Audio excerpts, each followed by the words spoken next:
Ini dia film yang kalian tunggu-tunggu selama ini.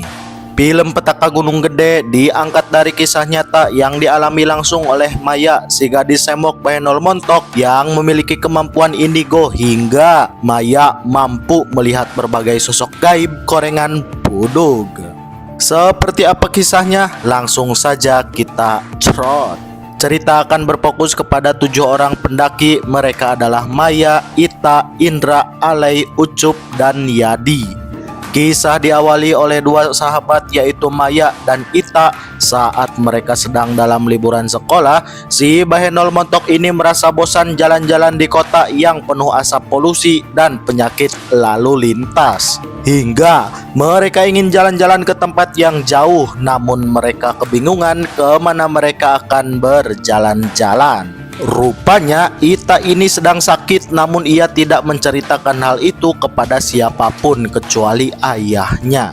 Lalu Maya, si anak indigo, selalu melihat penampakan iblis korengan budug di sekitar rumah Ita hingga tiba-tiba... Nek, lo dengerin gak sih? Lo jujur deh sama gue. Ini buat mamah kamu ya. Tadi ibu habis masak soto Madura ke Pak. Pulang? Pulang, Pak. Assalamualaikum, Pak. Sampai di rumah, Maya memiliki keluarga yang sakinah mawadah warohmah. Dan saat itu teman-teman kakaknya sedang main di rumah Maya. Maya, si bohai Bahenol Montok, langsung caper kepada teman-teman Bang Indra hingga Maya mendengar percakapan mereka yang akan naik Gunung Gede. Tanpa berpikir panjang, Maya langsung meminta ikut naik gunung bersama mereka. Indra yang awalnya melarang tidak tahan dengan kebohaian adiknya hingga ia memperbolehkan Maya ikut mendaki gunung dengan syarat Maya jangan mengatakan apapun jika Maya melihat iblis petot korengan budug. Maya kemudian menghubungi Ita dan mengajaknya untuk ikut mendaki Gunung Gede bersama rombongan kakaknya. Ita yang takut tidak diberi izin oleh orang tuanya meminta Maya untuk berbicara langsung kepada orang tuanya agar diizinkan mendaki Gunung Badag. Besoknya Maya langsung ke rumah Ita untuk menemui Ita dan meminta izin kepada ibu dan ayah Ita.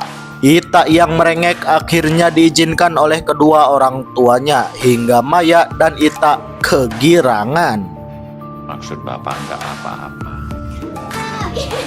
Makasih, Bapak. Tapi hati-hati kamu. Latihan fisik sebelum naik gunung. Biar nanti Kenapa lo?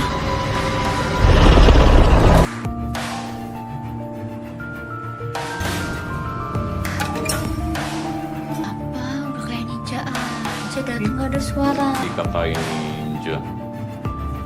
Beberapa hari berlalu, akhirnya tibalah hari keberangkatan pendakian si bohai dan si Ita terlihat sangat senang akan pergi mendaki.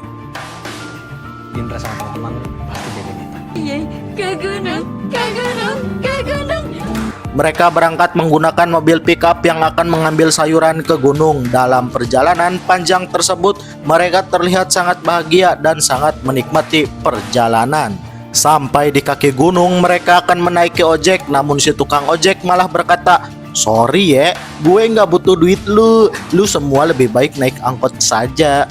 Mau tidak mau, mereka pun menyewa mobil angkot untuk mencapai base camp pendaftaran. Dalam perjalanan menuju base camp pendaftaran itulah hal aneh mulai dirasakan oleh Maya, si Bahenol Montok. Maya melihat sosok aki-aki berulang kali di pinggir jalan yang terus mengawasi mereka. Sampai di base camp pendaftaran, mereka langsung disambut oleh Bu Lilis, penjaga warung.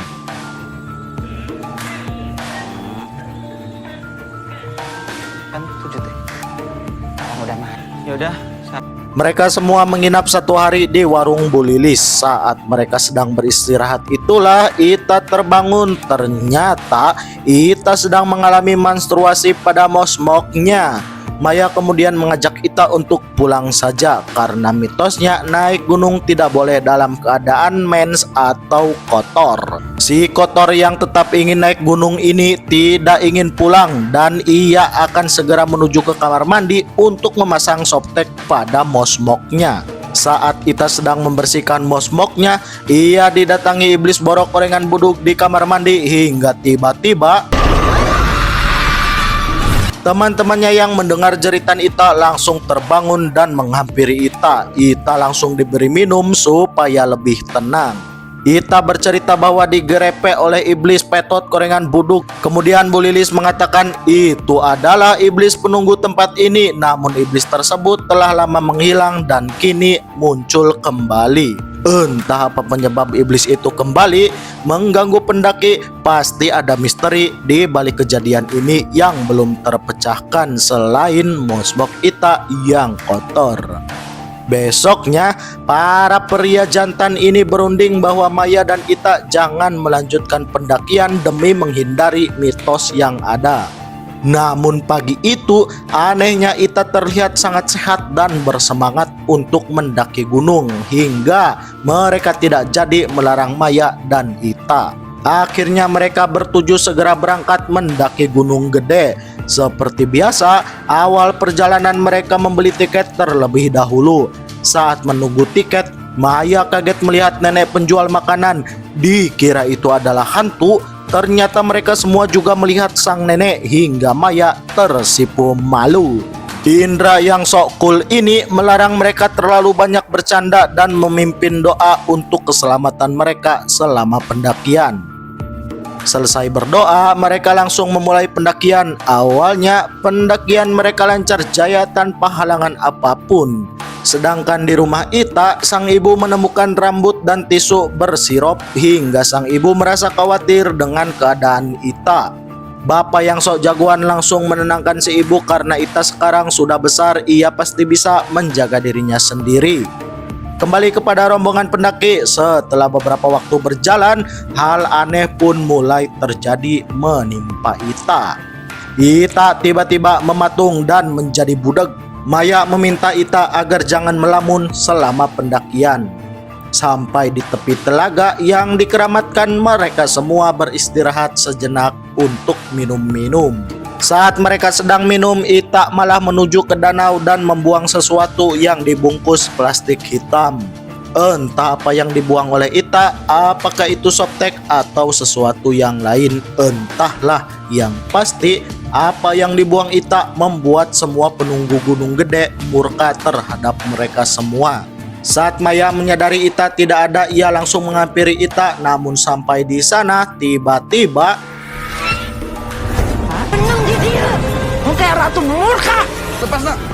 si iblis Korengan Buduk berkata, "Indit sia jadah beungeut sia rempag malah ngotoran tempat ieu."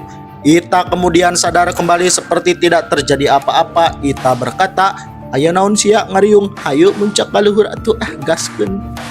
Lalu mereka melanjutkan pendakian. Setelah kejadian tersebut, gangguan di gunung tersebut semakin terasa.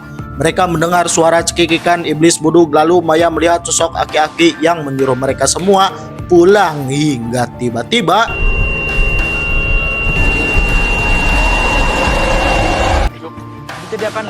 setelah kembali sadar, Maya mengajak mereka segera jalan menghindari tempat tersebut karena ada nenek-nenek yang selalu mengintai mereka. Beberapa waktu berjalan, si beban pendakian ini kembali mengalami keanehan pada mosmoknya hingga mereka kembali beristirahat. Saat istirahat itulah tiba-tiba lagi Ita yang kerasukan malah berbicara bahasa Sunda. Sedangkan Maya kembali melihat sosok nenek-nenek yang sedang mengintai mereka. Maya yang takut terjadi apa-apa langsung menyadarkan Ita. Sementara di rumah, ibunya Ita merasakan firasat buruk dengan pecahnya telur berisi buhul santet. Kembali kepada Maya mengajak Ita untuk kembali dan tidak melanjutkan pendakian. Namun si beban pendakian ini malah Malik marah-marah. Lalu Ita kerasukan kembali dan menyuruh mereka semua turun. Namun Ita akan melanjutkan pendakian sendirian. Cadah geus beban sia sok kuat deui jancok, ucap Akri. Mereka kemudian mengejar Ita, namun karena Ita dalam pengaruh iblis Petot membuat jalannya sangat cepat hingga mereka kehilangan jejak Ita. Maya merasa ada sesuatu yang janggal hingga penunggu Gunung Gede sangat murka kepada mereka. Di sini Indra dan Akri malah adu bangus. Akri marah karena Indra malah mengajak Ita si beban pendakian. Indra yang tidak terima balik marah dan ia juga tidak ingin ini semua terjadi. Maya kemudian meminta mereka agar jangan berantem dan mengajak mereka segera menyusul Ita karena di sini tidak aman. Saat mereka semua berlarian ketakutan, mereka akhirnya menemukan Ita. Ita sedang menangis dan merasa capek. Maya kembali membujuk Ita untuk turun saja, namun Ita mengatakan kita harus ke puncak karena Maya pasti akan kangen dengannya apabila kembali muncak ke Gunung Gede. My God, apakah perkataan Ita adalah pertanda bahwa ini adalah pendakian terakhir Ita? Entahlah, mari kita saksikan sampai habis. Sementara Ale, ia merasa untuk melanjutkan pendakian saja karena puncak Gunung Gede sudah dekat. Mereka semua kembali melanjutkan pendakian saat cuaca semakin dingin. Ita sesekali berhenti sambil badannya bergetar. Tetapi Ita tetap bertekad melanjutkan perjalanan. Semakin dekat dengan puncak, gangguan mistis semakin terasa, tetapi mereka tidak menyerah karena jarak ke puncak semakin dekat. Akhirnya mereka semua sampai di puncak Gunung Gede. Mereka semua sangat senang dan terharu. Mereka tidak akan melupakan pendakian ini karena pendakian kali ini sangat berbeda dengan pendakian-pendakian sebelumnya. Karena kali ini mereka diganggu oleh iblis korengan buduk, aki-aki tukang keleweng, dan nenek-nenek pencari kayu bakar. Mereka segera kembali ke pos pendirian tenda. Si Akri gagal hendeng, kalau gak ada si beban pendakian pasti kita bisa menikmati puncak lebih lama. Sementara Ita meminta maaf karena telah menjadi beban pendakian. Saat mereka selesai mendirikan tenda, mereka menyuruh Ita untuk beristirahat di dalam tenda. Namun tiba-tiba Atasnya Ita. Jangan-jangan dibawa sesuatu. di dalam tenda itu Ita kerasukan iblis petot hingga Alay dan Yadi berusaha mencari bantuan. Saat meminta bantuan pendaki lain, Alay malah dibacoti bahwa perempuan suka caper dengan pura-pura kerasukan. Mendengar perkataan tersebut, Alay tidak terima dan langsung marah mengajak mereka untuk adu bagong. Beruntung keributan mereka dilerai oleh laki-laki misterius berkaos oblong. Kemudian laki-laki berkaos oblong mencoba menolong Ita. Setelah Ita berganti pakaian, laki-laki misterius langsung menolong Ita. Saat Ita tersadar, ia langsung memeluk Maya, sementara laki-laki berkaus oblong langsung pamit kembali ke tendanya. Malam semakin larut, para lelaki berjaga dan tidur di luar tenda. Sementara Maya yang sedang tertidur, ia bermimpi bahwa Ita berubah menjadi sosok penunggu Gunung Gede dan menyuruh mereka semua untuk pulang. Indit Siajadah. Saat Maya terbangun, ia mendapati Ita telah menghilang. Bukannya membangunkan teman pria dengan beloonnya, Maya malah mencari Ita sendirian. Saat Ita ditemukan, hal aneh kembali menimpa mereka berdua. Saat Ita kerasukan, Maya langsung menghajar Ita dengan sangat bernafsu hingga Ita sadar kembali.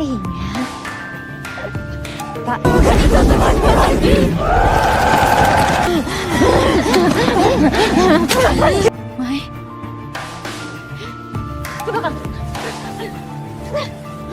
Besoknya, mereka semua terbangun, namun Indra merasa aneh karena laki-laki misterius yang menolong Ita sudah tidak berada di dekat mereka.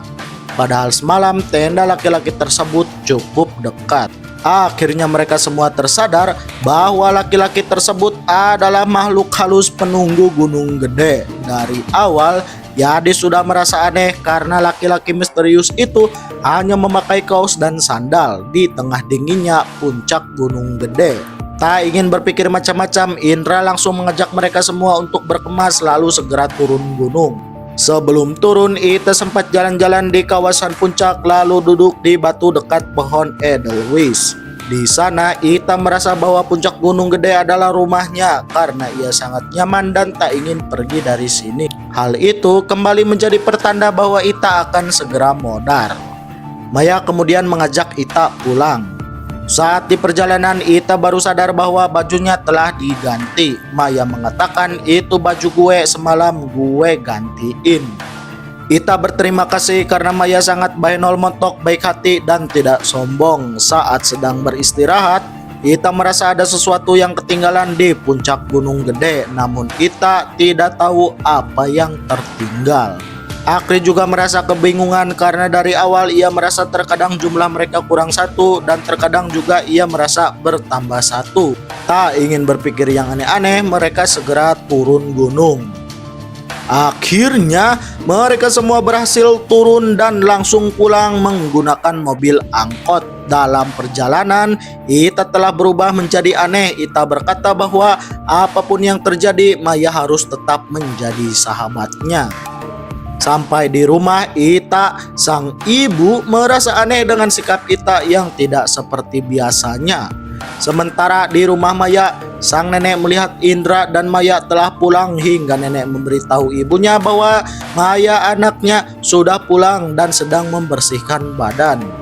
Ibunya lalu melihat mereka, namun saat itu ibunya yang akan masuk ke kamar tiba-tiba mendengar suara ketokan pintu. Loh, tadi itu siapa ya? Kok kalian baru datang? Pikir Bu Maya. Ketika malam semakin larut, Ibu Maya membangunkan Maya karena Ibu Ita menelepon Ibu Maya agar Maya ke rumah Ita. Sampai di rumah Ita, di sana sudah banyak warga menonton Ita sedang cosplay ronggeng monyet. Bapaknya Ita agak sinis memandang Maya dan Indra. Ita laknat ini malah meludahi Pak Ustadz dan ia mencabuti kukunya sendiri. Karena Ita semakin parah, akhirnya Ita dibawa ke rumah sakit untuk diobati agar tidak meronggeng monyet. Sementara Maya dan Indra, ia dimarahi oleh ayahnya Ita dan diancam akan dilaporkan ke polisi jika Ita kenapa-napa. Saat dokter keluar, ia mengatakan bahwa penyakit Ita adalah non-medis tetapi penyakit mistis. Tidak boleh bicara seperti ini. Tapi Udah deh, ini tanggung jawab kalian. Besoknya, Maya sangat merasa kehilangan Ita karena biasanya ia nyontek kepada Ita. Saat di rumah sakit, ibunya Ita berkata bahwa ia sudah ikhlas daripada melihat Ita menderita, lebih baik modar saja. Kemudian Maya melihat keadaan Ita, rambut Ita rontok parah dan perutnya mengembang. Kata ibu Ita, ada satu kiai yang mengatakan bahwa Ita telah membuang sesuatu di telaga gunung gede hingga Ita menderita seperti ini. Entah apa yang Ita buang, mereka juga belum tahu karena pembalut bekas Ita masih ada pas waktu mereka mengecek barang-barang dalam tas Ita. Berarti yang dibuang Ita di telaga bukanlah pembalut bekas melainkan sesuatu yang lain. Sementara di rumah sakit, ibunya Ita memergoki seseorang pria tak dikenal keluar dari ruangan Ita. Saat malam harinya, Ita selalu tidak tenang karena Ita selalu diteror oleh sosok iblis petot korengan budug.